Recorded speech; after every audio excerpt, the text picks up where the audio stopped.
So, we have Sports Renovations, and before we get into my review, I want to say a massive thank you to Julia, who hit me up with a key to play the game. And I want to ask you guys a question before we get into the nitty-gritty stuff. If you were a professional footballer of like one of the highest ranks in the world, and you co-founded a development team, would you not make sure that the game your devs are making, or like your studio's making or whatever, would you not make sure that game gets marketed? Like some sort of a marketing campaign? Because Robert Lewandowski, one of the highest rated footballers in the world, or at least was at one point, has co-founded the development team called Goat Games. And they partnered up with the publishers Dear Villagers, and this game's just got no attention. It ended up with just under 600 followers on SteamDB, and it's peaked at 110 players. It's barely reached an audience at all. And the concept of this would fall under the simulation category. So you think House Flipper, you go around to different houses, you renovate them, you buy new stuff, you smash up the old stuff, you paint them and everything, you move on to the next house. You're buying and selling houses, you're making money. In Sports Renovations, you are doing a similar thing,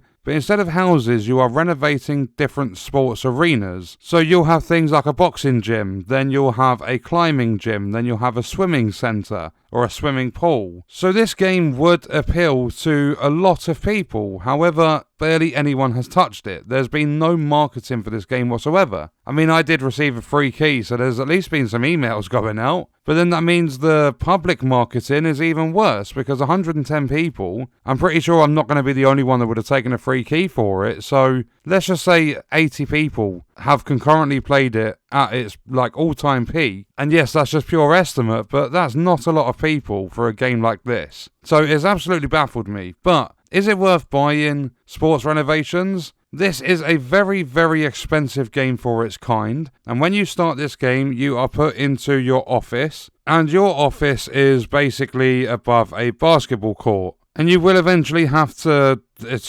basically renovate that basketball court. What you'll have to do is upgrade the place to unlock different rooms and things to the basketball court. And once you've opened up the new rooms, you go in there, you clean the rubbish, you redecorate and things, and you move on. But whilst you're working on your own sort of home base, you're off doing missions and you are renovating different arenas, sports places, venues, whatever. And in the demo, you are given the boxing gym, and that's also the first mission in the full release. And just so that you guys are aware, this is not an early access title, this is a full release. But you start off in the boxing gym, and it's quite cool, I will give it that. You go around, you clean up the rubbish, you do some sweeping, you replace some of the things that are in there, like lockers and the old things that are smashed up, you replace them with brand new ones. And then what you eventually do is build a brand new boxing ring. And you will also purchase some of your own equipment and things to put in the boxing gym, just to spend a bit of money on the place. And that's one of the weird things. When you are doing these renovations, if you're putting in random equipment at the end of the mission, like level whatever,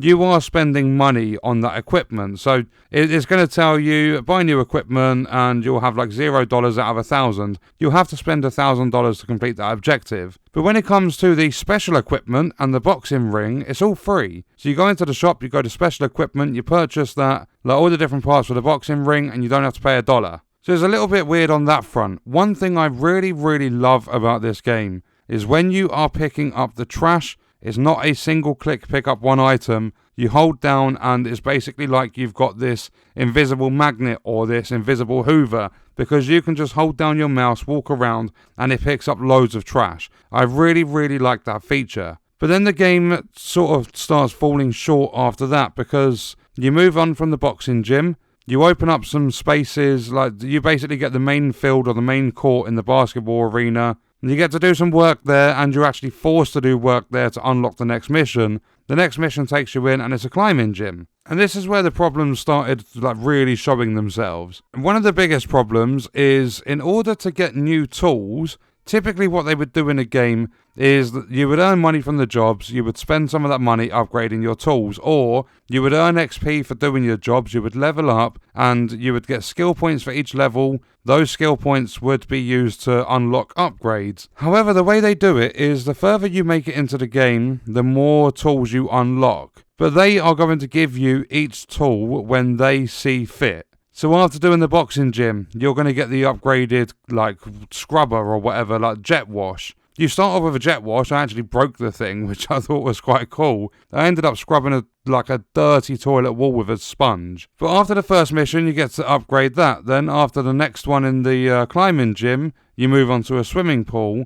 You're then given a better hammer that instead of 3 hits on an object, you'll break them in 2 hits. They have decided to choose when you get upgraded tools, and I don't like that because I like freedom and being able to choose what tools I need to have upgraded to be as efficient as I possibly can at the job I'm doing. So I don't like their upgrading system. I like the replacing system. I think it's nice the way the old stuff disappears, the new stuff pops in. But then the biggest problem of all, which is where I was kind of like, yeah, this is not as good as I once thought it might be, is when you start doing the painting. You start off with a basic paintbrush and it's like, yeah, cool. Let's paint the walls, let's take our time with it, so on and so forth. Then you get the upgrade and you get a paint roller and you do more painting, you're trying to get the walls done, and you'll notice that you can finish maybe 93-94% of a wall and it will just glow. So it'll say, right, this wall is done, move on to the next one. So when I got to the climbing gym and I was finishing off the level, I'd spent about 35 minutes or so doing that level, I was like, fuck it, let's just leave some of the walls in the state the game says is acceptable. There are corners missing, it looks like I'm not professional enough to do cutting in properly. And not only that, there's a massive portion of the walls above the doors in these changing rooms, like locker rooms or whatever. Massive portions that I just haven't bothered painting. But the game said, no, that's acceptable, you're done. And it can actually be really tricky to get to the corners. And I actually started getting incredibly pissed off when I was doing the cleaning down of the, like, climbing walls. Because I'm trying to use this, it's basically like I've got a sponge mop sort of thing. It's not a full-on jet washer, but it's not a sponge that you're holding in your hand. You've basically got like a roller sort of thing, or you've got an extended pole, and you've got a sponge at the end of it, and it's just constantly like foaming at the mouth. Like this sponge has just always got bubbles all over it. But you're scrubbing down the equipment, the climbing walls, and there are just some parts of it you cannot reach. You crouch down, you spam your mouse around everywhere, and you still cannot clean these parts of the walls. So you move on to the next bit, and bearing in mind it's probably about 90 to 95% clean, and it just glows and automatically cleans itself. You move on to the next bit. So you can't really put in as much effort, or like for me personally, I couldn't put in as much effort as I wanted to, because some things just wouldn't work in terms of the cleaning. And then when it came to the painting, I was given the option to be lazy. And I remember in the demo, they give you this feature, I'm guessing it's when you've got a maxed out painting tool, they give you the ability to just like click and you do an entire wall in one click. You don't even have to paint anymore. But again, that's going to be decided when you have the ability to do that painting. It's going to be decided by the developers. You don't get to pick when you have that ability. They choose for you because you have no freedom in when you upgrade and unlock new tools. So those are the biggest problems. I like that you've got the feature to basically scan, and if you've missed a couple of bits of rubbish, you can go pick them up. I don't like how much talking there is in this game from just like random NPCs having conversations and stuff. When I was in the climbing gym, I was told to go and turn on the sound system because I had to replace all of the old speakers. I turn it on and you've got this random climber that just starts talking. There's no music playing, no nothing. Like, they've missed so many opportunities with this game. And then the biggest problem of them all. You would think having like a headquarters, having the home base of the basketball court, you would think having to open up all the different areas so that you can renovate them would be as you make progression through the game. Well, I can tell you that by the time you have finished the climbing gym, the second level in the game, you will be able to afford to open up every single room in that basketball court. And I mean, realistically, you could do it after the boxing gym, after the very first level, because every single room opening or upgrade, whatever you want to call it, costs you $1,000. And that is it. I believe there are 10 altogether. Every single one costs $1,000. You open it up, then you're free to renovate. So, what you could do is go into this game, do the boxing gym, and after you've completed that and you've opened up the main field to the basketball court, you could then go and open up the rest of it and you could fully renovate the entire basketball court before doing the second mission in the story. like before doing the second level of the game. And that to me is annoying, because if they give you the freedom to do the whole basketball court before you make like barely any progress in the game at all, then why do you not have the freedom to do what you want with the tools, to upgrade and unlock the tools you want? Some of the features and mechanics and stuff in this game needed to work differently. And what really puts the icing on the cake is the price of this game. They are charging, like their original price on Steam is £22. So you're talking like $25, $26 or something crazy like that. It's got a 20% launch discount, so it is £17.60 at the moment, so a little over $20. But for a game like this, that is an absolute joke of a price. I am so glad that Julia gave me a key to play this, because I would have been fuming if I had spent that much money on it. This game is probably worth half of that, and it still would need updates to fix some of the mechanics and change some of the core elements around. They need to give you freedom with the tools. They need to lock the expansion of how much you can renovate of your basketball court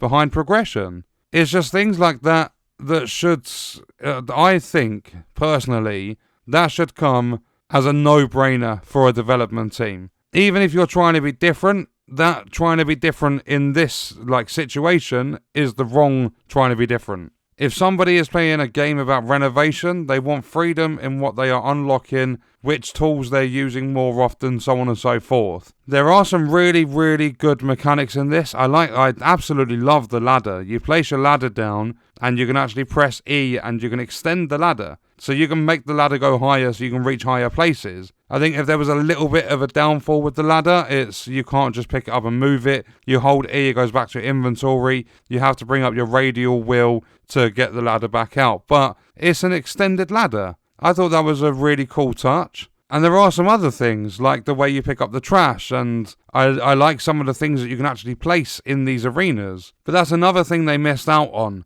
When you're in the boxing gym, when you're in the swimming place, when you are in the climbing gym, you have all of the same equipment and everything available in the shop. The shop does not change based on the arena you're in. The shop is always going to be the same. And I'll give you an example of what some of the things you could have had. In the swimming place, you could have put down a goggle holder. You could have put down some floaties.